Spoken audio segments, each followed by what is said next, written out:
Today's episode of This Week in Startups is brought to you by Walker Corporate Law, a boutique law firm specializing in the representation of entrepreneurs. Visit them at walkercorporatelaw.com. And by New Relic. Visit newrelic.com/twist and see why thousands of developers worldwide don't deploy without it. And by AWS Activate, the Amazon Web Services startup program. It's easy to start and scale your business with AWS.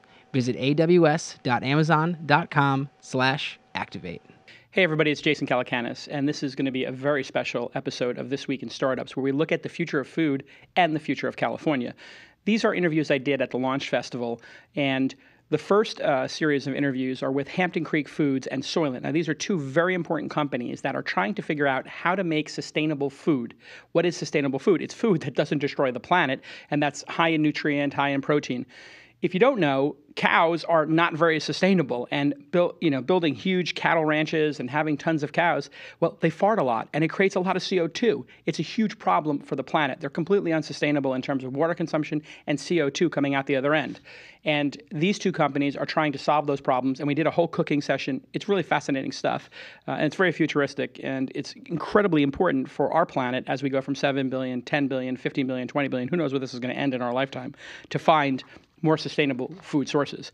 And right after that, I get to sit down with a legend in venture capital, Tim Draper, and talk to him about what he's seeing in the entrepreneurial space and his proposal to split California into 6 pieces. Highly controversial, but something we should always consider. So we have innovation in governance and basically how to run our state here, the greatest state in the union, in my opinion, and how do we feed the growing population of the planet. It's going to be a great episode. Stick with us. That's what it's all about, man. They said money is the root of all evil. What? Funny how it feeds my people. Yeah. We ain't gonna live like equals until we get the money, spend the money, and defeat you. Yeah. Money is the root of all evil. What?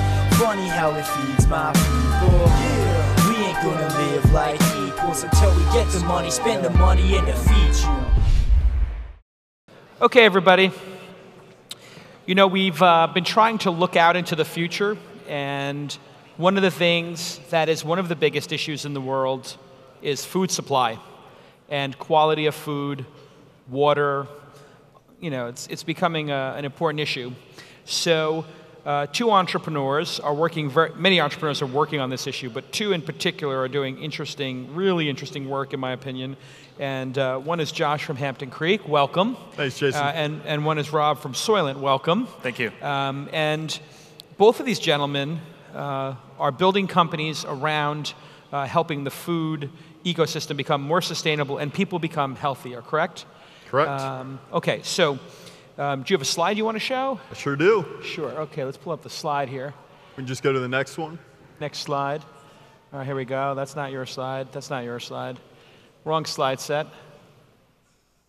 No. Is this you? No, this is another. That's Tim Draper's slide set. All right, here we go. All right, so now your company is called Hampton Creek. What do you do? So we're really focused on the idea that right now the reality is that convenient and cheap food, as most people know, probably isn't the best for our bodies and certainly isn't the best for the world, right? So we actually reverse it.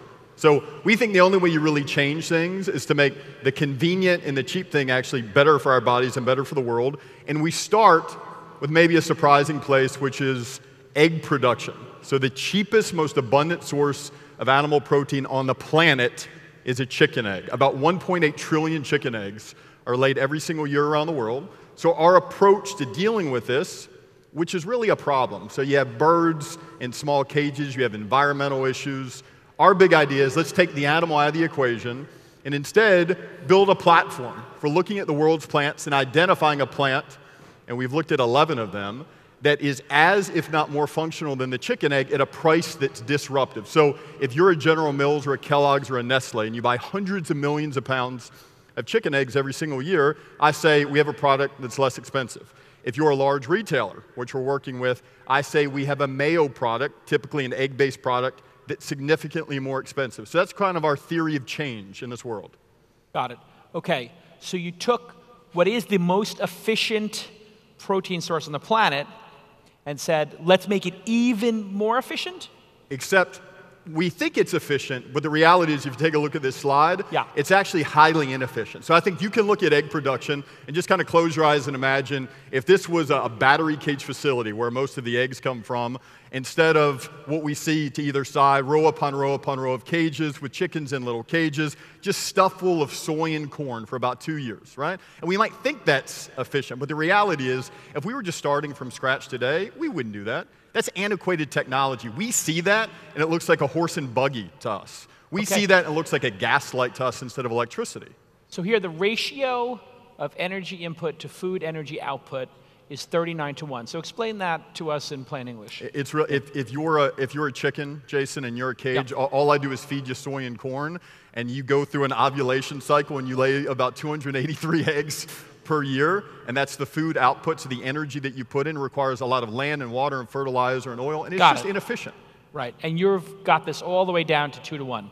You got it. Okay, so how does it taste? Let's get right to it. So these 1.8 trillion eggs, they end up in a lot of places, right? They don't just end up in a scrambled egg, which we'll take a look at. They also end up in cookies. So good people every day are eating cookies with a chicken egg in it. So we have some cookie dough made with our product in it and made with a chicken egg in it, and we want you to do a blind taste test, if you feel like that. Rob, you want to try this with me? Absolutely, yeah. Okay, Rob. So we got sample A and sample B here. Yep. Now, one of these is raw cookie dough with raw eggs in it, which will kill us with salmonella, and then the other one is yours. Yep. So whichever one makes us sick is the eggs. It's easy. All right, here, you first. So as you're tasting it, the chicken egg, it does a lot of things. It does 22 different things, but it's also not getting any better. Right? So we can actually use technology, which for us is based upon looking at plants around the world, and actually make things better instead of stagnant. Okay. I've tasted the first one. It tastes like cookie dough. It's got like a sugary, creamy, flour. I confirm this cookie dough also tastes like cookie dough. So you're going to pay attention to the mouthfeel, the flavor release. Okay. So the first one I took, A, was very smooth and creamy. Okay. Texture is very comparable to me. The mouthfeel, it's pretty much the same. The mouthfeel is the same, you're right. Actually, you know what? There is no way if 100 people did this and you gave them alternating spoonfuls of it, that anybody could tell which was which. So we hope they tell because ours will be about 20% more affordable. So that's the theory of change. You're only going to win if you make the good thing the more affordable thing. The one on the right is a product made with a plant instead of a chicken egg that comes from a cage. I was about to say that this one tasted richer. What did you think? I actually prefer this one. I actually thought the B was richer, and the first one was too oily. Our R&D team, which is in Soma right now, is probably applauding right now. That's pretty impressive. Okay, very good. All right. Now we're on the mayonnaise, right? So the market for mayonnaise, by the way. The market for mayonnaise is $11.3 billion around the world. And why do we need to make mayonnaise with a chicken egg that comes from these awful places? Let's instead maybe make it with something more efficient, a plant. And remember, this is not a vegan thing. This is about being smart. It's about being efficient. It's about building a food system for everyone. So these are 3 different mayos. 2 of them are chicken egg based, and the other one is made with the plant. Yeah? Okay, I hate mayonnaise. Here we go, Rob. You try the first one. You tell me what you think. You go first. One of the key functionalities of the egg is emulsification, right? Can it bring oil and water together? Very hard to do with a plant. Oh, God. Mayonnaise with a spoon. They don't want any bread. Never liked mayonnaise, but that is nice tasting mustardy mayonnaise. Tastes like that thing you don't like. Yeah. Yeah, just like a mustardy mayonnaise. Right here, put the used ones over here. No double dipping, right? All right, put that over there. Okay, here we go. You go first this time. So this mayonnaise, Jason, took 2 years to develop. 2 years to make one jar? Over 3. I don't know if this is that efficient now. I know. We do what we get. So this is. All right. Now there's a difference. This one was more oily and tangy. This one's favorite profile is a little more creamy. I think this had more flavor overall. This one had more flavor, like tangy, but this one was more creamy. But neither of them taste bad, right? Oh, no. They both taste like mayonnaise. That's what we want. Yeah. We want people, again, this is kind of our theory of change again. We want people to slap this on a hamburger, on a turkey sandwich, on salami. This is not about thinking sort of the dogma of vegan or not. This is about figuring a way to make things better for everyone. Okay. Now this one tastes a little different. It's fluffier and It's lighter. kind of like lighter. Like It's a light lighter, mayonnaise. fluffier. So you had tangy. This one was a little more creamy, and this is like fluffier. That's a consistency. But I would say, if anybody ate this mayonnaise, had this mayonnaise on a sandwich, it would be a fantastic BLT. None of them tasted bad. There was absolutely no way anybody could tell the difference. What do you think? I think they're good. In fact, I think the beauty of this is you have complete control over all of these properties. I mean, once you're building it up, once you're designing it, you can make it taste like anything. That's right. You don't have to be limited by what mayonnaise has been in the past. That's right. So the Right, but which flavor did you like? I like this one. You Very like this tangy. first one, the Yeah. tangy, but that's more for the flavor profile, is the tanginess. What about the mouth consistency, the kind of mouth feel? You know, I like this one too. This one was a little too oily for my taste. Too oily, okay. Yeah. So now what are we supposed to do, pull these out? All right, let's see what we did let's here. do the grand reveal, and I actually don't even All know right, which this is one the which. fluffy one. If you look on the bottom, Oh, the bottom, okay. that's Hellman's The on fluffy the left. was the Hellman's, So okay. that's the leading brand on the left. Okay, the tangy one that you liked, and I think I'm gonna go with the tangy one I like best too, was Miracle It's Whip. Miracle Whip. And the middle one And the middle was one is just mayo, ours. it was yours, yeah. mayo. I say they were all very good. Yeah. It was really the flavor profile. Could you add the tanginess to this? Or could you do multiple flavors? So one, again, this is kind of the way that we think about it is we're not trying to be the same. We're trying to be better than the cheapest, most abundant source of animal protein. And we think some of the flavors come out a little bit more. And I think you'll notice that in the Chipotle, we also have sriracha and garlic yeah. aioli. That's good. I love sriracha. This is, oh, that's delightful. Okay. So Now what is, okay, let's get to brass tacks. What is, you proved your point here very easily. yep. This is the exact same, if not better. How is it made? So we've looked at over 3,000 plants around the world, and we've selected 11. And there's actually one in the mayonnaise, and it's a particular cultivar varietal of a Canadian yellow pea that we've identified. We work with farmers. We bring them in. We put it through a light. That's the yellow pea. There it is. We put it through a very light processing that makes it into a powder. Imagine kind of a flour mill type approach. And instead of a chicken egg, we use this. And this is 48% more cost effective than the chicken egg. Again, and the main inefficiency of the world of chicken eggs is the feed. When you got to have so much soy and corn to feed an animal, well, you're going to have lots of cost. Can I just buy the powder and use it in baking and stuff like that? Or Not yet. Not yet. If you're a Fortune 500 food company, you can. Because my wife's been vegan at different points in her life, and she'll make a chia seed egg Yep. to substitute in baking. But so why not sell the powder? Well, you know, we think the biggest market for sort of the ingredient is actually the largest food companies in the world that are buying all this, and they're not buying a chicken egg because they love it. They're buying because it's functionally relevant. Now, this is a little bit different. So I mean, this is really going heads up against an actual egg, and I love eggs. This is definitely a prototype. This is not ready for launch right now. This is an early version.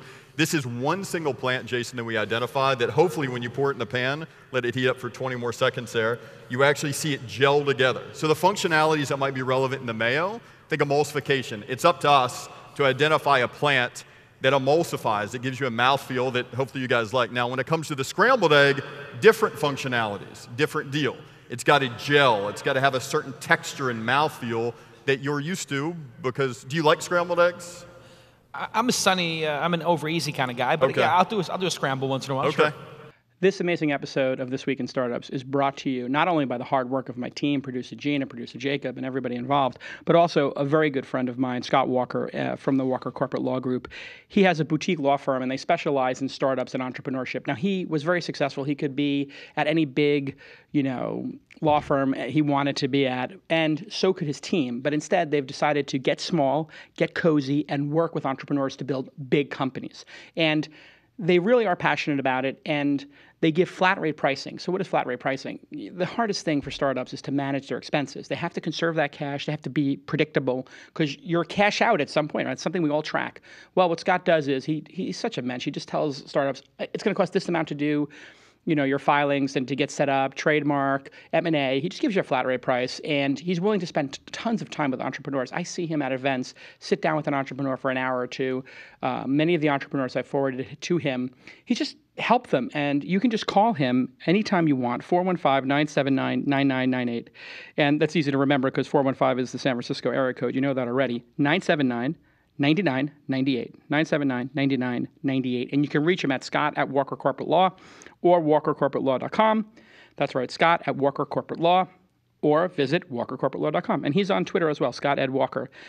Great guy, great team, and there's no junior associates there, so you're not going to get stuck with somebody who is learning on your nickel. It's all just top-of-the-line attorneys doing fantastic work because they care about startups.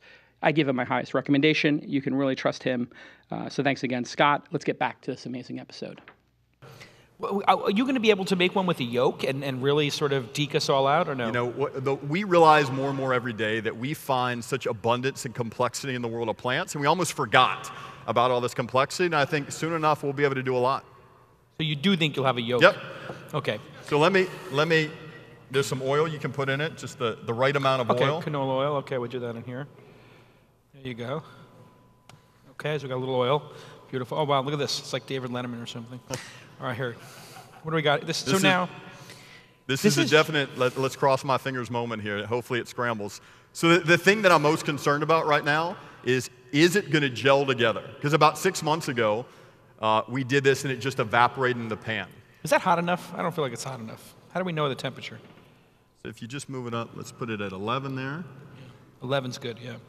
11's. It's warming up. Give it about. Give it another minute here. What is this, sherry? We can put some sherry in there?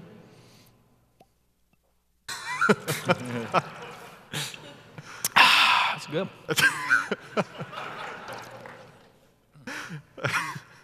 You want to hit that? I'm good, thanks. That's good. I might need some if this doesn't work. That's tasty. All right, here we go. All right, let's do it. So I'm pouring it in. Looks almost like well, no, it actually does look like egg. Is our pan hot enough here? Let's go 12. Go 12. Let's warm this up a little bit.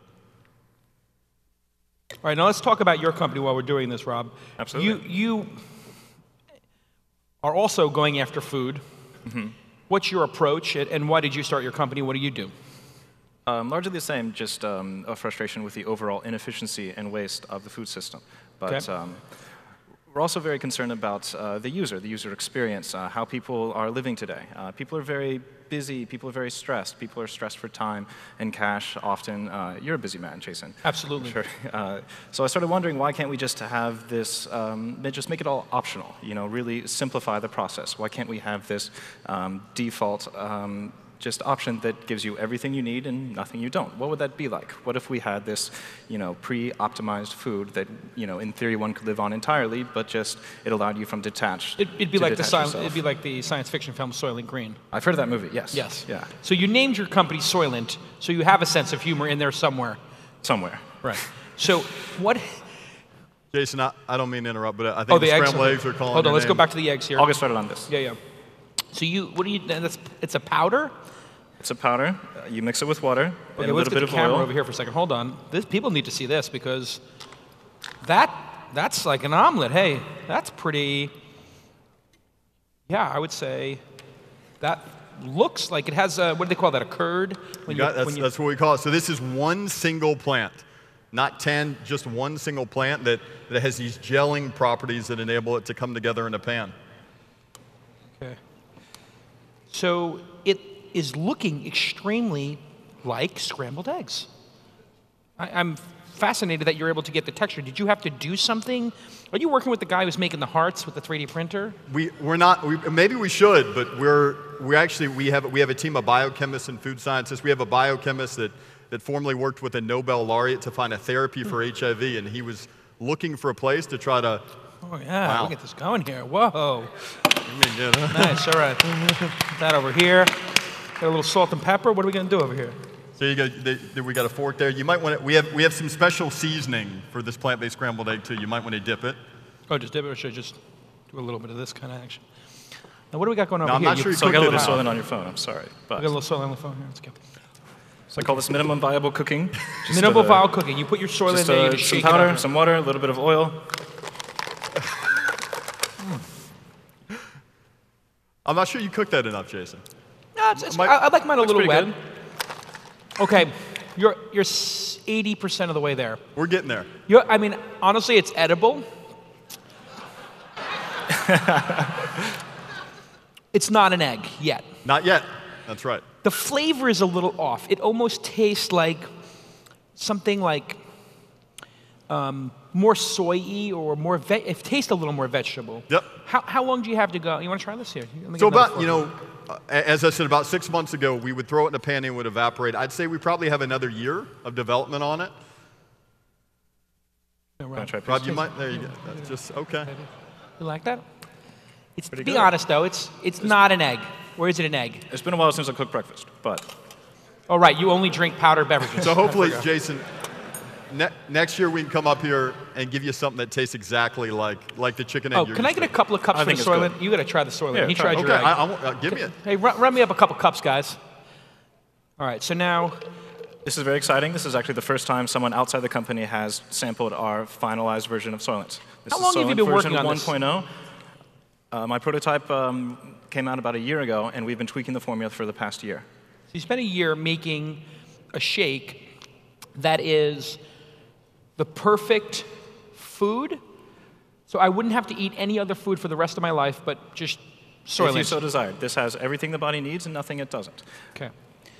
And is it all vegan, vegetarian? It's or vegetarian. How many... we do use fish oil as part of the oil blend in order to get the DHA and EPA fatty acids that are required, but we will soon be fully vegan.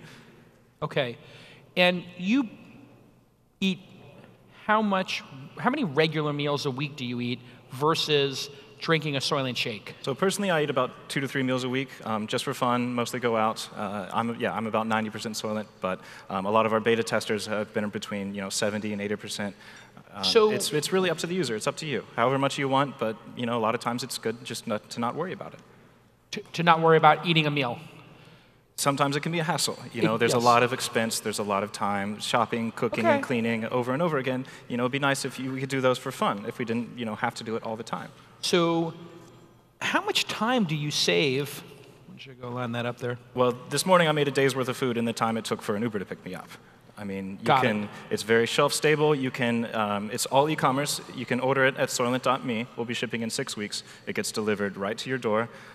You can order a week, 2 weeks, a month, 3 months. It's very shelf stable. It'll sit in the cupboard for years. It's not meant to be competitive, though, with like a protein shake that you might take after working out? It's not a supplement. I would say it's meant to be a simple, sensible, default meal. I would say we compete more with rice and beans, fast food, groceries. And who do you see the market for this as? I see the market as anybody who's looking to maybe simplify their life a little bit. Someone that is looking to just, a lot of times you just need fuel. A lot of times you're just hungry. Yeah. For me, I was very busy. I was very burdened, and certainly wasn't eating well. I mean, as Josh said, a lot of the healthy food is very inconvenient, very expensive. This is something that is very affordable. It costs about $3 a meal. That'll get you everything you need. 700 calories. So literally, if we were going to go to Mars, this is what we send with people. So they have enough food, but it doesn't take up a ton of space until they can set up the... Exactly. It's very light, very space efficient. What do you think of that? I think it's good, Rob. I want some more, actually, if you don't mind. Sure. What is it? So the taste is designed to be kind of neutral, something that's not overly stimulating, something that just you don't have to worry about. That makes it very easy to flavor on your own. A lot of people add vanilla or cinnamon or coffee. It does have a vanilla... It doesn't have a vanilla-y flavor. It actually kind of tastes good. And so... How many people have ordered this? Maybe we can make it taste better. We've had about... It makes it... You can make a brown Russian with a little vodka and Kahlua. It's not bad. Get that going here. Never too early. So we've had about 20,000 orders spaced all throughout the United States. 20,000 people? Yeah. How much did you raise in your Kickstarter? We're at over $2.5 million in pre-orders, and we also raised $1.5 million. I'm sorry, I was enjoying... This is fantastic. It's pretty good. So you're saying we could just drink this all day? if you could live on this, would you? Seriously, I'm not even joking right now. I think that you have a future in cross-branding this with Kahlua. It tastes absolutely fantastic. We're looking for brand partnerships. Would make it really good. A little of this in there. Put some cookie dough in there. As Josh put said, that in the blender. And the beauty of it, we use only plant protein. It is very efficient to produce, very sustainable. Yum. But who are the people ordering $2.5 million worth of a product called Soylent? I mean, All sorts of people. I hear from busy programmers, engineers, grad students, but also single moms, truck drivers. I mean, there's just people are very busy today. They're very stressed, and I think food is a large source of that. And if we could just simplify this whole process, if we just make it this healthy default option that's very affordable, I think it could fit into a variety of different lifestyles. I am fascinated most that $2.5 million worth of Soylent were sold in pre-orders. There is some market here of people who are super busy, absolutely, but want to be healthy and just do this quickly. Now, what about the energy ratio? You were talking about the energy ratio. Does this take a lot of energy to make? Are you hurting the planet by making something so complex, or are you two also, along with Hampton, making something simple? This is one of the most sustainable things you can make. Not only is there virtually no waste, every ounce is used for energy and nutrition. It's all calories, it's all something you need. A lot of the ingredients don't even come from agriculture. You need minerals like calcium and magnesium and potassium. These things can be mined. You don't even need to grow plants for those. Vitamins can be synthesized industrially. You don't even need farms. In the future, the protein and the lipids and the carbohydrates do come from agriculture now, but in theory, in the future, it is possible to produce these through algal production. You can basically ferment, you can grow, you can synthesize like everything the body needs. Like algae bays, you think? Algae going to play a part in this? Like an algae bioreactor, in theory, could produce everything that is in here without using orders of magnitude less land and water and energy than traditional agriculture. What is an algae reactor? For people in here who don't know, because I don't think any of us know what an algae reactor is. We're envisioning like 3 Mile Island with green stuff coming out of the top. What is that, an algae reactor? No, in fact, it's completely carbon neutral, no emissions. It takes in air, water, and sunlight, and it synthesizes basically the same things that the plants do right now. There's just less waste because it synthesizes it directly. So let me ask both of you this question. People are very worried about the planet, CO2, food supply, water. You've been working on this collectively for a couple of years now.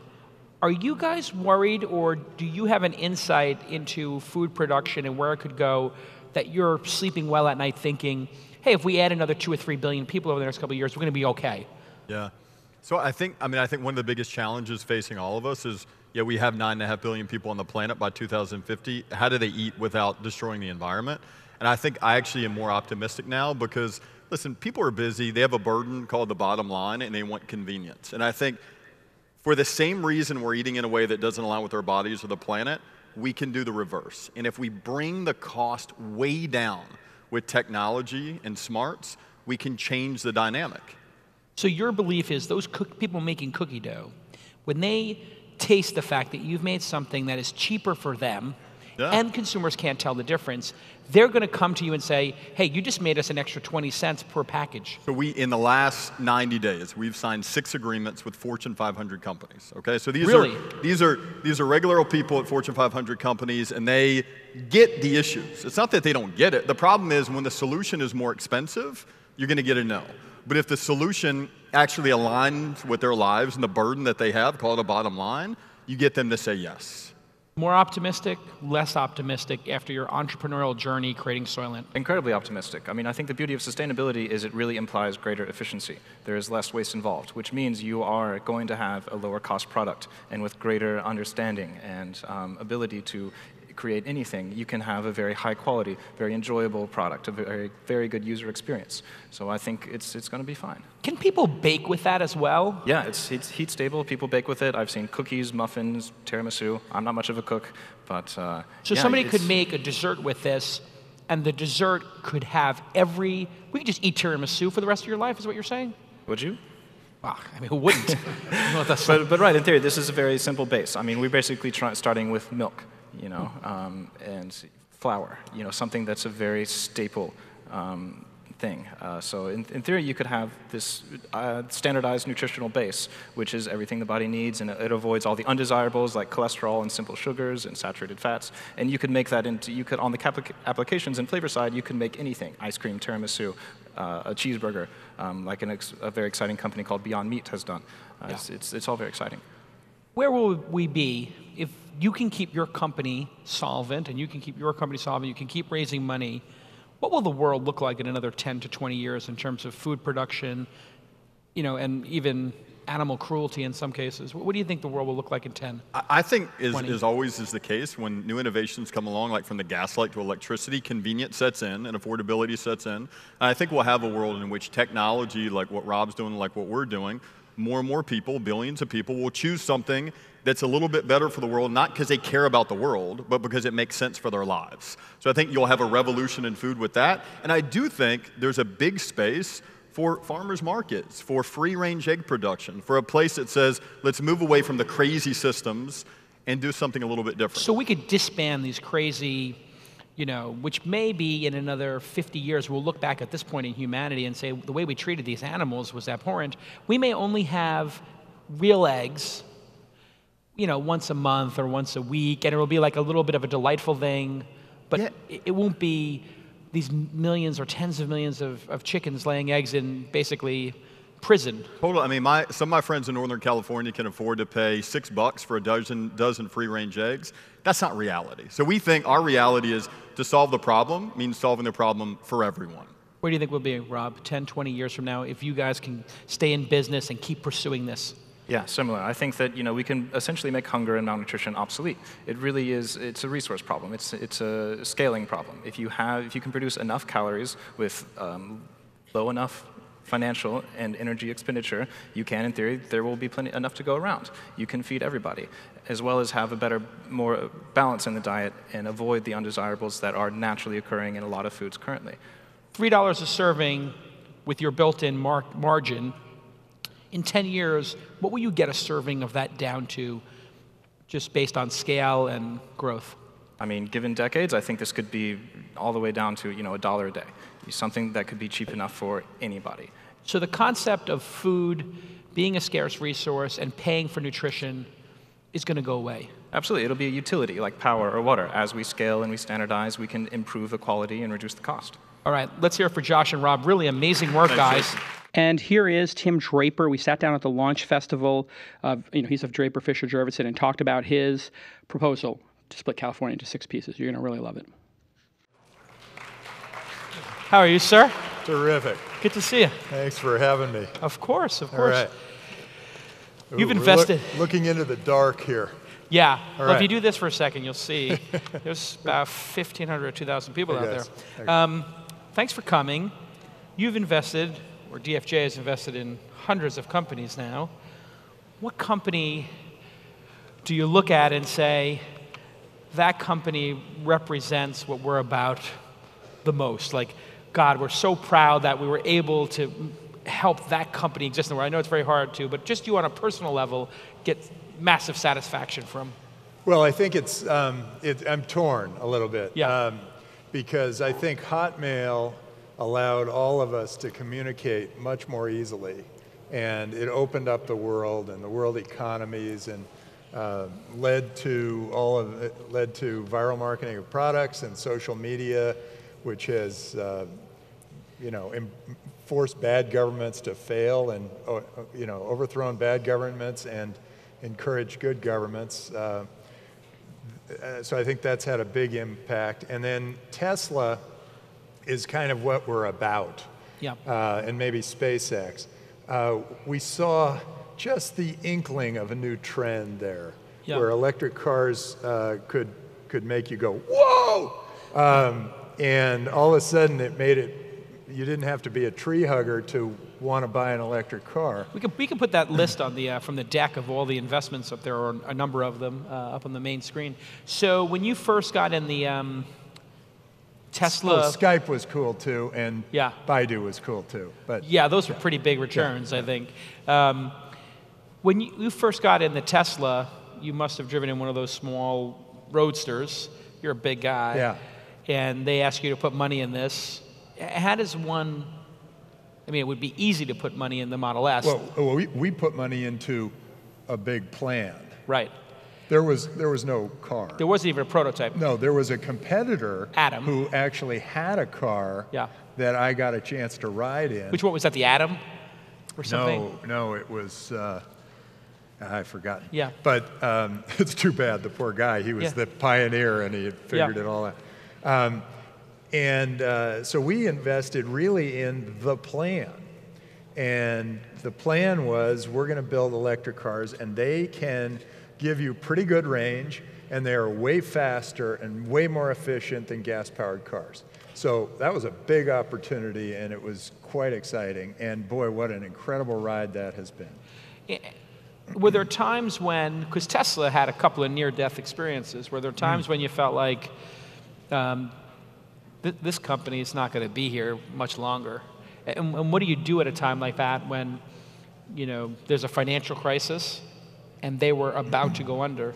Well, that's where I give all the credit to Elon Musk. He took all of his money and he leveraged it all up, and he borrowed from one end to pay for something else, and he created the one saving opportunity, and he did it I think he did it at least twice for Tesla, where he laid it all out on the line, could have gone completely bankrupt personally, but he made it all work. And then he was very clever and creative in how he financially drove the business. He got people to pay in advance for a car that they wouldn't have for 2 years. And and then he did get a great government loan, which has been completely repaid, I believe. Let's talk a little bit about the 6 California plan, which everybody's talking about. I think we may have Okay. What is 6 Californias, and why did you put your name behind it? Because obviously when you put your name behind something like this, people are going to take it seriously. It matters. So why should we do this? And what is it? There are a lot of interesting ways to look at this. I have a friend who came to me and he said, yeah, here's a way to put it. Let's say we did have 6 states. We were 6 states. And they were kind of doing okay. Each state was doing kind of okay. And somebody had a plan to turn them all into one state and charge 3 times the price and end up providing services that were the worst in the country. Would we do that? No. There is, you take California. Okay, I grew up in California, and I was a beneficiary of the best education system in the country. We were #1. That was 40 years ago, roughly. We were #1 in education. We had great infrastructure. We had a great medical system. We had it all. We had good weather. Now, California we are 50th out of 50 in what our state provides for how much it charges. We are the worst managed state in the union. Worst managed, okay? We're the biggest state, worst managed. And we pay the most for education, and we are 46th in education. We pay among the most for prisons. We are one of the highest recidivism rates. We used to spend 26% on infrastructure. Now we spend 3% on infrastructure. This is not good. We still have the good weather. So I believe that, and it turns out so do the Californians, believe that we have lost touch with our government. Our government, we the people, we're a democracy. We are our government. We are supposed to be our government, but we have totally lost touch with our California government. Does anybody know what they're doing? Does anybody know where the money goes? Does anybody know why our education system is so bad? I don't. So I came to the conclusion after looking and meeting all of these great people who are doing great things for California, and they're all brilliant. I came to the conclusion that California is ungovernable as it is. It is too big, too many different interests, too far away from the capital, not just physically, but sociologically. And then you add that to the idea that the people up in Jefferson are trying to break away from the state because they're getting they're saying no taxation without representation. And then you see people in the South California, and their issue is all about immigration. Our issues are like H-1B visas and having a government that kind of understands what a Bitcoin is or understands what voice over IP is or what Napster was. And then in Central California, they want a government that where they can understand what their water rights are. They're constantly battling Sacramento about water rights. And they feed the world. I mean, that Central California, that basically feeds the world. So these are all very disparate interests. And they are, and I think our government, the state government of California, is trying to be all things to all people. And they're doing nothing for anyone. And if you follow the money, it leaves wherever, the taxes go to Sacramento, and then they're supposed to sort of spread amongst the states and go to the poor or whatever. They don't, it really doesn't move much. And so I think this is absolutely necessary, and it's a fantastic opportunity, and it's nothing new. The U.S. has, Ohio broke away from Pennsylvania, and Massachusetts and Vermont broke away from Maine. Now, there's one other piece to 6 Californias, and that is, with 6 Californias, we have 6 new refreshes. We get to sort of start fresh, and I think you guys, you entrepreneurs, understand this. There are those big monopolies out there that are kind of running things today, and they're running them wrong. And you entrepreneurs are saying, hey, I can take on that monopoly, we can do a better job. In the same way, 6 new states can create a cooperative, competitive environment where they can try some interesting new things, and if they work, they'll spread throughout all the states. So I think this is a necessary thing, and you think, oh, well, we're 50th out of 50 states, well, you can't go down from here. But that's not right. You can get worse. Our state has gotten worse. We've been 50th now for 3 years, and each year we're farther into the depths of being the 50th state. So we have a huge problem. This is a possible, very exciting, interesting solution. We can all be closer to our government. Thanks again to my friends at New Relic for providing the most amazing application performance tools in the world at a great price. And they are working with the top companies in the world. Mikkel from Zendesk, they just went public. They use New Relic. Tango, they use New Relic. Nike, Warby Parker, Airbnb, Comcast, AT&T, and even Inside.com, my company, all use New Relic. Why? We need to have insights into the application level of our sites, our apps, etc. Airbnb even uses them. We need to know which parts of our code, our servers, our transport layer are slow. Why? Because speed and stability are the most important feature of your software.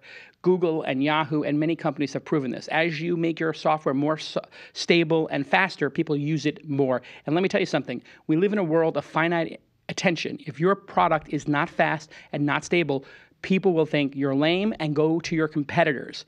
New Relic is a secret weapon for you to avoid that. And they have this great new product called New Relic Insights, where you can ask your software questions and get answers, like how many people signed up for a free trial today, or what is our revenue by geography, or how many visitors completed checkouts. It's really a pretty cool software if you're into growth hacking and really understanding your business. I wouldn't say it's high-level stuff, but it's where the future is. So go to newrelic.com/insights and catch up with your competitors. And of course, newrelic.com/TWiST to get a free This Week in Startup shirt, which they made, which shows they really care about our audience. So go to newrelic.com/TWiST, newrelic.com/TWiST. And I want you to say right now, if you appreciate this show and all the hard work that gets put into it, please do me one favor. Just say thank you at New Relic for supporting at Jason and at TWI Startups. Just say that.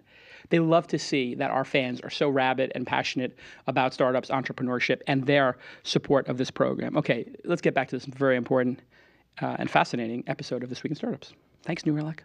Where is it at right now? I mean, you had a ballot. You had to get on the ballot. You had to get a certain number of signatures. Where's that at? Well, it's been declared doable and legal, which is exciting, and it's now it's gone through the Attorney General's office and the Legislative Analyst's office, and the Attorney General's office did a fair title and summary for it, and the Legislative Analyst's office did a fair and very thorough, and it's quite interesting to read, report on what would happen with water and education and all of the various, the prisons, all the various issues. Are we going to be voting on a ballot on this soon? What's that? We're going to vote on this? Yeah, we're and we're what would collecting, we be voting on? As of tomorrow, we're collecting signatures to go, and we're going after the grassroots. So go get your neighborhood and sign up. What is the criticism of the plan? Because you do hear people say, hey, there happens to be this one little wealthy pocket that now is going to be, you know, all isolated and alone, and is that fair or not? Well, the criticism has been that the Silicon Valley is going to be the wealthiest state here, and that the Jefferson state and the Central California state are going to be poorer. I actually believe that all the states are going to be richer. And the way I can justify that is I can say, well, look, the U.S., when our founding fathers created that platform that was the U.S., we became the richest country in the world. Singapore, when they put a great platform together, and in 40 years they went from a GDP of about $1,000 per person to a couple $100 per person to about more than $30,000 per person today. A platform really matters. If you don't believe that your government has an impact, go to India. It is a poor country because that government is so bad.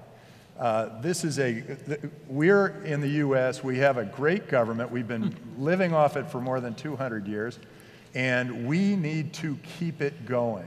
How long would this take to really fully vet and implement, do you think? Is this something that could happen in our lifetimes in 10, 20, 30 years?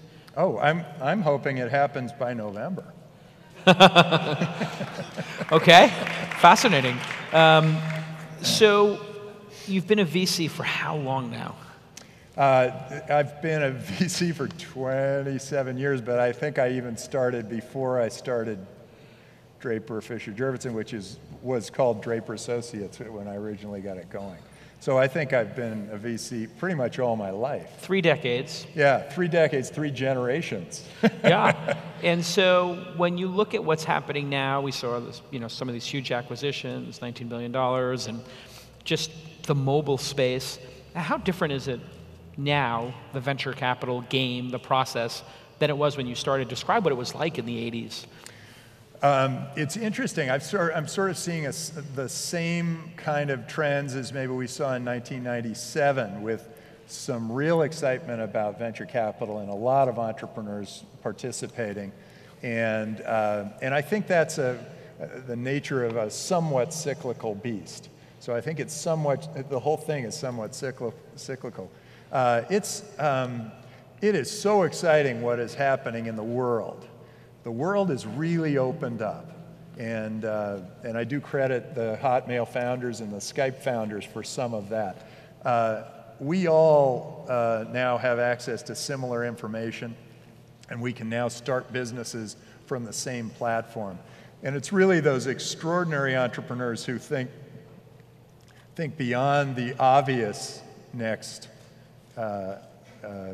vision, that are the ones who are going to be very successful. And so that would be the ones who probably are taking the biggest risks, because the likelihood of their success is much lower, but the outcome is much bigger. I would say that when I was getting started, I would go knock on doors to see if they wanted money. I'd go to the new constructions here in the Silicon Valley.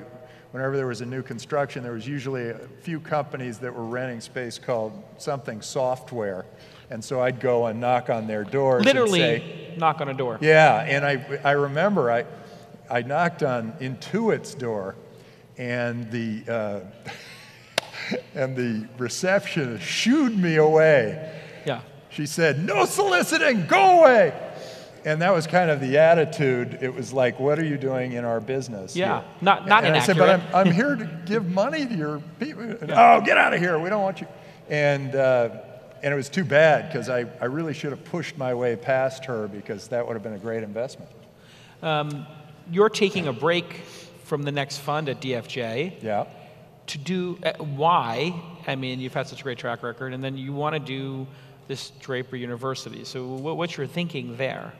So venture capital is going through some changes, just like a lot of these other industries. Napster changed the music industry, and Skype changed the telecom industry, and Google changed what is a library and information. And so I actually believe that venture capital is going through a similar change with crowdfunding like Indiegogo and AngelList, and I think things are going to start being a little different, where the entrepreneur is going to be closer to their investor, and a venture capitalist will need to more justify what it is they're doing rather than just holding money and sending it on to you. And so I actually am looking, I had the innovator's dilemma, which is you're in a great business, everything's going great. DFJ is an awesome firm with or without me. They're still with me, by the way. Yeah. But I am looking and I'm saying, well, look, I need to sort of take some time, and by skipping a fund, it gives me some time to go be the R&D shop and reinvent what might be venture capital. And so that when I can come back, we'll be prepared for whatever that is. And it may be bifurcated, and it may be something that all comes together. So how will that manifest itself? I think all those angels and all these entrepreneurs and the big spread of the word entrepreneur, and it's flattening venture capital. It's no longer a clubby environment. It's spread out all over the world. They know what venture capital is in Poland and Czechoslovakia and Singapore and Taiwan, everywhere. So I met some of your founders recently. You're basically hanging out with a bunch of 19, 20, 22-year-olds who are 2 or 3 people, and it feels a little Y Combinator Techstars-like. Is it an accelerator, and are you going in there every day and working with them, and how is that different than your past 30 years? Yeah, terrific. Now we're talking about Draper University of Heroes. Yeah. I felt that the world was missing its heroes, and it was back in 2008, and I thought, gosh, we really need more heroes. People were kind of hiding, keeping their heads low, and we needed people to come and speak up and say, hey, everything's going to be okay. So I got excited about the idea of thinking about entrepreneurs as heroes, and I started a school, and I challenged every concept of what a school is, and it turns out it works pretty well. The students get a lot out of it. They go through survival training. They learn future instead of history. They learn about, rather than just having a normal finance course, they learn about crowdfunding and Bitcoin. Instead of a normal marketing course, they learn about viral marketing, social media, crowdsourcing, that kind of thing. And then they end up with a 2-minute presentation to pitch venture capitalists. So a few of those then become a part of the Boost Incubator, which my son runs, or the Draper Incubator, which I run. And we have a facility for them. What's great about those incubators that no other incubator has is we house the people. They live and breathe what they do. You literally house them. They have an apartment. Yes. I bought this hotel, and that was the beginning of the school. And so we house the wow, the that's students. Fascinating. And then we also house the incubatees. Is there a fee for this, or? Well, for the incubatees, it's all a part of the package. For the school, they pay a tuition. Yeah. And that's kind of the way it works. And it's starting to take hold. In fact, San Mateo is just thriving now. So you must know Tom Perkins and have worked with him since you guys are neighbors in the Valley. When you see some of the comments he's making, guy's got a pretty amazing track record like yourself. He's part of that sort of, I guess second wave of venture capitalists. Really, what did you think? Well, Tom Perkins is a brilliant man. He's quite extraordinary. And I think what he's seeing is maybe the same frustration as we are all feeling as Californians, that we are not being properly represented. And I think if he felt better represented, he would probably not be sort of saying what he's saying. There is one thing I thought about, and people are out there and they're upset at the Google buses, and they're saying, "Gosh, why are they have those Google buses with great air conditioning, great Wi-Fi?" And all I can think is, yeah, well, why don't Muni buses have great air conditioning and great Wi-Fi? Yeah. I mean, where is our money being spent? Right.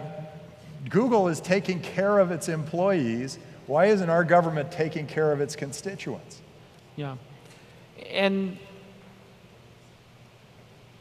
the wealth gap in America and jobs going away, these are some of the big issues of our time. You must think about them. You've benefited tremendously from this boom.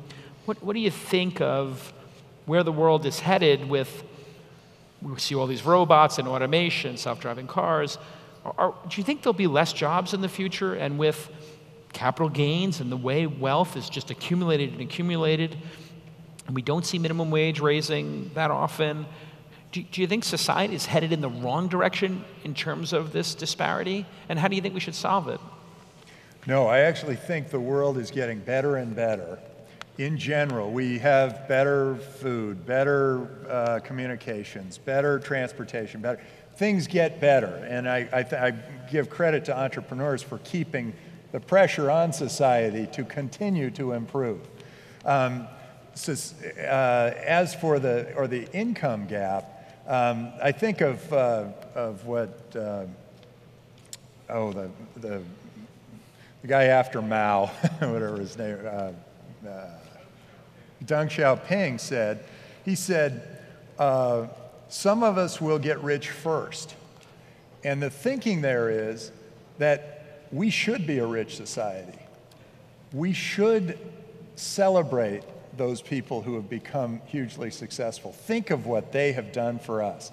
Oh. Think of what an iPhone has done for all of us. Think of what a Tesla car will do for all of us.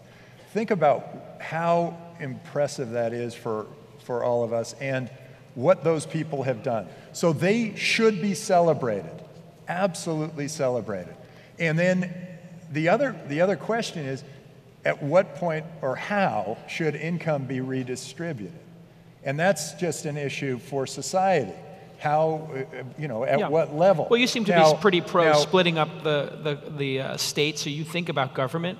If you're the governor, if we make you the governor, don't do that to me. Don't do that. But if I don't want to have. If you did become the governor, I don't want that job. It is an if you could legislate, state. If you could, one of the six. If you could legislate how to deal with this unemployment at the low end and the wealth disparity, what would Tim Draper do? So one other comment on unemployment. Yeah. It does come in cycles. Yeah. So when there's a boom, as it's coming, there will be more employment and more people will be employed, right, and everything will be better.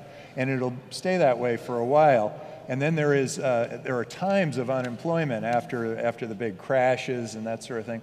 Once you have a lot of unemployed people, they start innovating.